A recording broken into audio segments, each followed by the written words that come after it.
Halo Sobat Evifor, kembali lagi sama saya Bayu.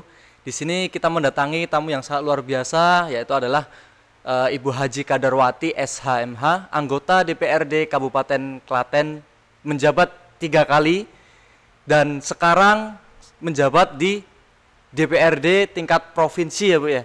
Itu selama 2 periode. Nah, Assalamualaikum Bu Kadarwati. Waalaikumsalam Mas. Gimana kabarnya hari ini? Alhamdulillah baik dan sehat. Ya.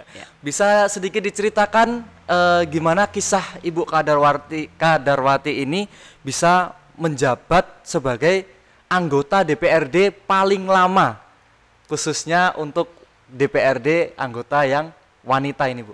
Di masa reformasi ya Mas. Iya. Sama catatan ya. Ya, begini masalah ceritanya. Politik itu kan seperti menggoreng telur. Jadi yang nyeplok terus blek gitu kan, ada yang keciprat minyaknya, ada yang bisa ini kan satu itu. Yang kedua bahwa politik itu bisa berdasarkan pengalaman.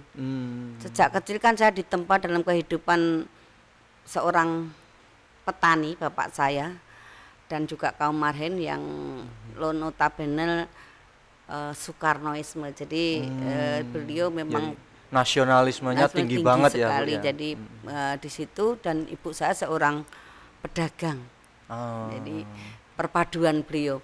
Sehingga sejak kecil kami sudah disodori kehidupan yang nyata. Bagaimana berdagang secara ada pedagang semi monopoli dan berdagang yang tidak monopoli dihadapkan. Kemudian yang kedua Bapak sudah secara tidak langsung mengajari bagaimana berbangsa dan bernegara. Setiap pagi itu setiap ada tamu dicekoki makanan apa? Pancasila. Sebelum itu urusan dagang, orang naga hutan dan sebagainya itu Pancasila. Karena Pancasila itu memang satu-satunya dasar yang sangat sakti. Iya benar-benar sekali Bu. Negara. Ya itu setuju sekali karena negara kita itu bisa seperti ini, bisa terbebas dari para penjajah itu karena Pancasila. Sehingga kita juga tidak gampang diadu dengan politik divided and merah. Jadi pecah belah dari persatuan ini. Kan yang sangat repot adalah perpecahan di dalam tubuh kita, istilah bangsa kita. Saya kalau berpancasila itu kan ketuhanan yang Maha Esa. Sesuatu zat paling tinggi apapun agamanya itu esa, satu Maha Esa besar dan satu. Ya benar-benar sekali itu Bu. Jadi kita di situ Bapak mengajarkan Pancasila, bagaimana kepemimpinan. Menurut Bung Karno, pemimpin itu pemimpin yang dipimpin siapa? Pemimpin yang dimimpin adalah Pancasila yang memimpin. Pancasila sendiri itu. Jadi manajemen kepemimpinan adalah manajemen kepemimpinan Pancasila itu. Nah, itu kan sudah berpolitik proses. Kemudian kita potong tengah aja sampai kepada masa reformasi ya. Jadi sebelum reformasi kan PDI itu kan masih PDI, partai baru 3. PDI, Golkar dan P3. PKB. Kan P3 PKB. Nah, baru 3 ini kan ini kan belum bisa seperti sekarang.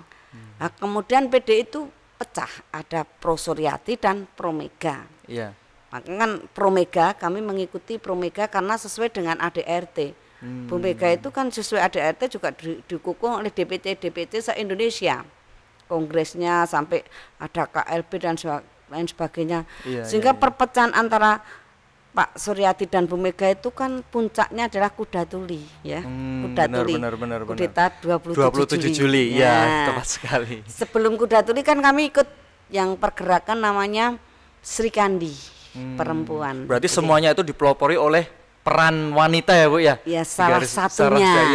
Salah satunya. Karena kan pada waktu itu Departemen Wanita, PDI itu kan punya namanya Departemen Wanita.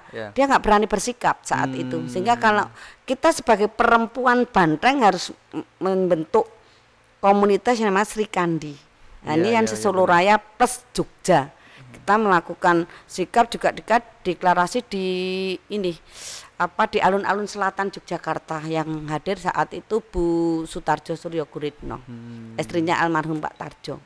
Jadi kita deklarasi perempuan dukung secara support moral kepada Bu Mega. Karena kan nggak nuntut kemungkinan bahwasanya emang peran serta wanita itu bisa apa namanya luar biasa ya. Contohnya sekarang saya dihadapkan dengan sosok wanita hebat yang berasal dari Klaten gitu. Dari desa Mas, anak petani ya, anak marhen ya. Iya benar sekali.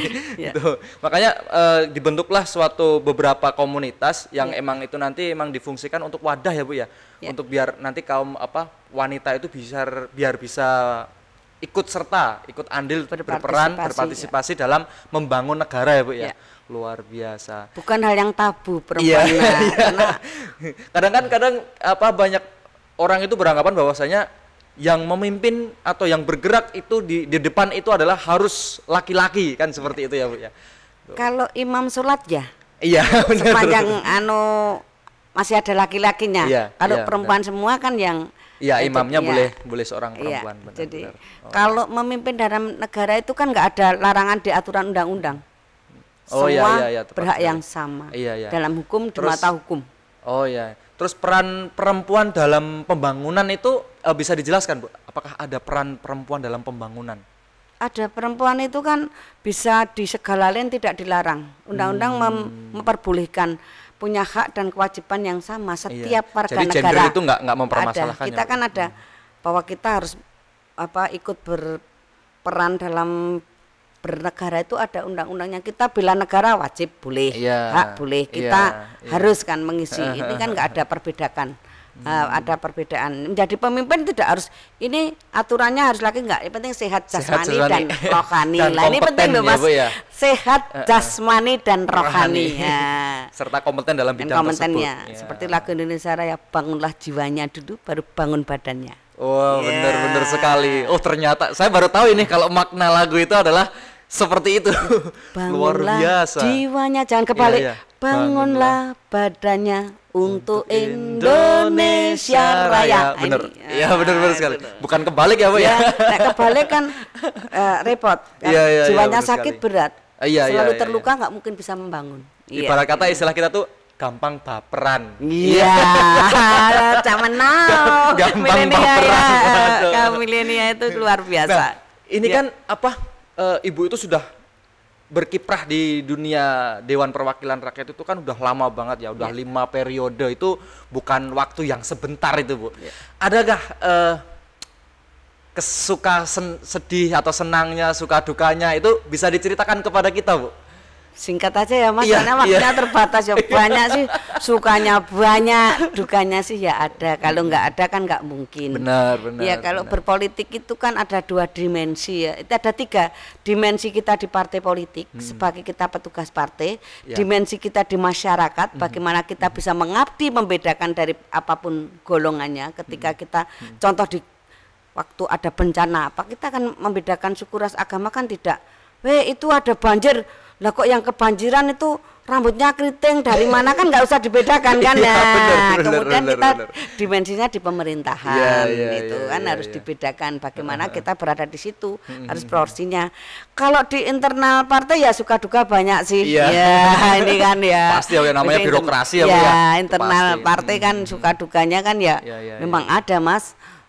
Tidak semua bisa memahami seorang perempuan jadi pemimpin, tapi alhamdulillah di PDI Perjuangan ini sangat bisa memahami ketika dipimpin Bu Mega. Bahkan Bu Mega itu kan harus menekankan ada gerakan, ada rancangan undang-undang mendesak harus 30% perempuan. Luar bukan biasa. Nangin nomor urut sepatu. Biasanya nomor urut sepatu semua nih. Yang penting anak perempuan 30% nomornya ngisor kagak. Ini kan ya padahal sama coba kan. Ini kan pendesakan affirmative action itu kan harus ada selang-seling, setelah 1, 2, 3 harus perempuan. Lah ini kan mayoritas kok terus 3 perempuan, seharusnya kan bisa nomor 1 juga gitu loh. Atau 2 gitu. Tapi setiap 3 harus ada perempuan 1. Ini sudah gerakan luar biasa. Ya seperti Bu Mega ya. Bu Mega luar biasa, pernah menjabat sebagai orang nomor 1 dan wanita nomor 1 di Indonesia ya Bu ya. Luar biasa. Dan kita PDI sudah mempunyai ini perempuan ketua DPR RI Mbak Puanian juga luar biasa juga ya. Baru kali ini kan perempuan bisa jadi ketua DPR RI. Bener sekali. Dan tidak ada gayengnya. Artinya kan dulu kan ada interupsi di atas meja dan lain sebagainya, ini kan nggak ada. Ini kan masih semua bisa berkoordinasi dengan baik. Iya, Perbedaan pendapat diselesaikan dengan baik lah gitu. Bahkan Tidak gaduh gitu iya, ya. sekarang aja kita di Klaten juga dipimpin oleh sosok wanita yang luar biasa ya Bu ya. Alhamdulillah. Perempuan kan sudah saatnya untuk berprestasi, mengabdi kepada bangsa dan negara, tanpa harus terbebani dengan sebagai perempuan konco wingking.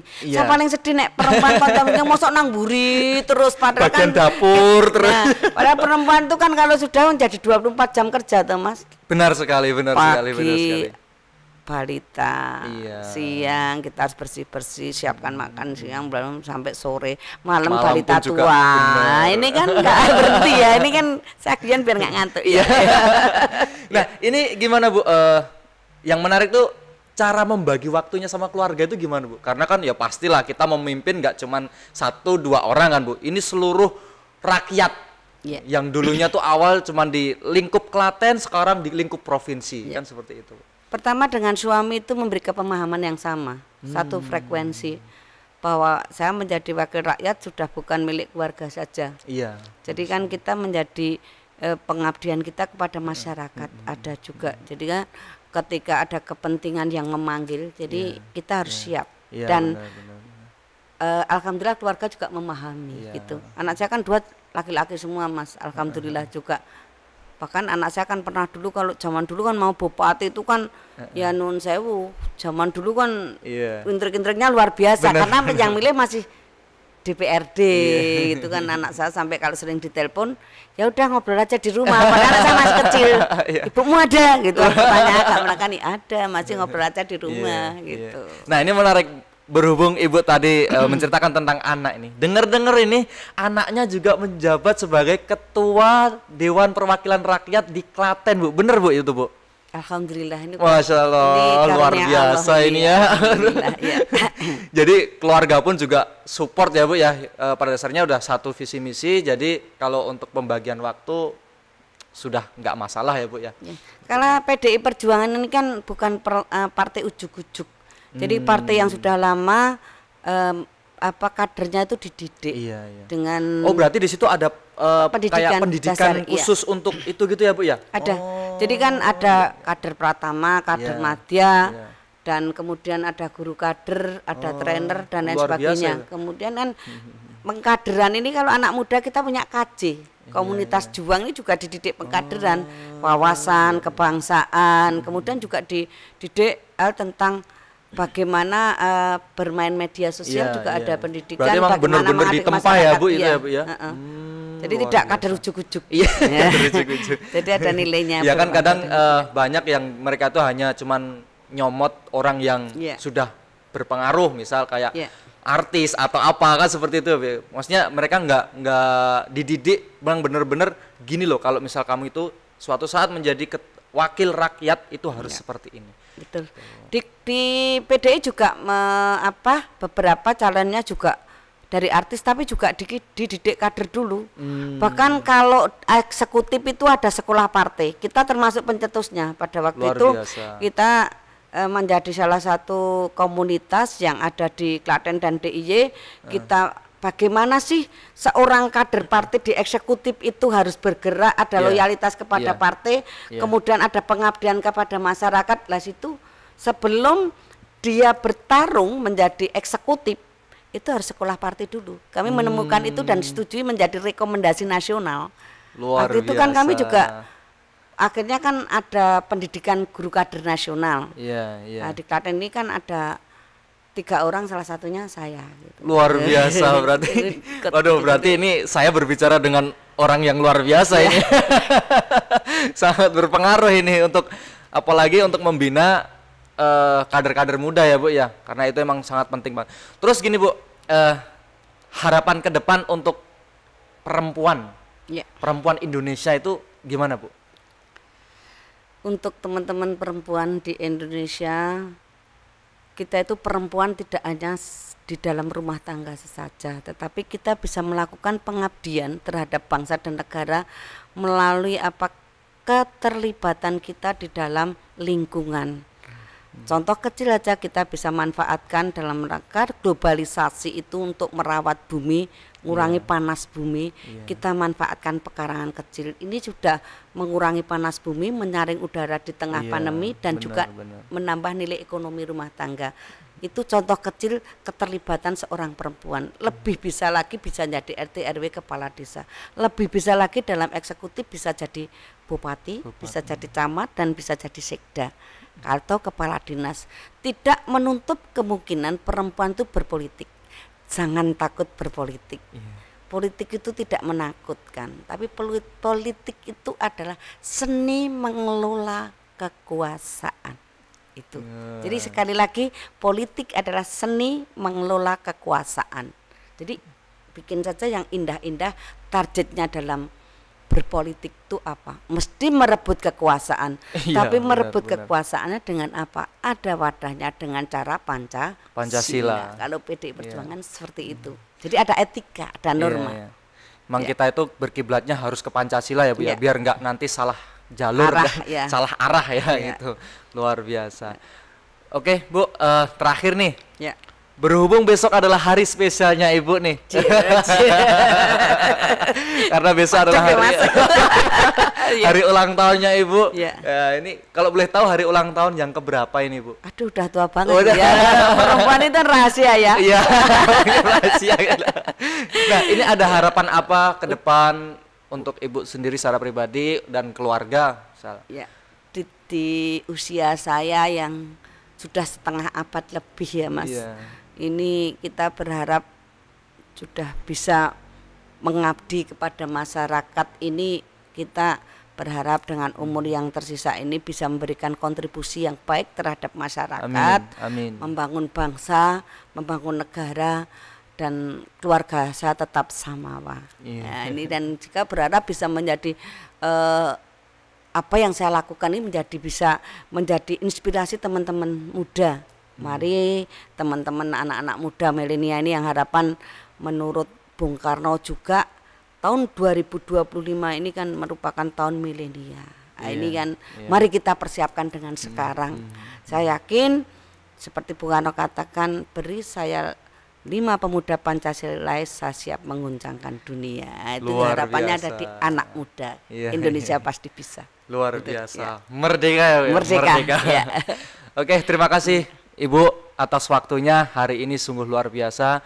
Dan terima kasih juga untuk Sobat FV4 atas dukungannya. Jangan lupa untuk like, komen, dan subscribe. Saya Bayu undur diri. Assalamualaikum warahmatullahi wabarakatuh. Waalaikumsalam warahmatullahi wabarakatuh.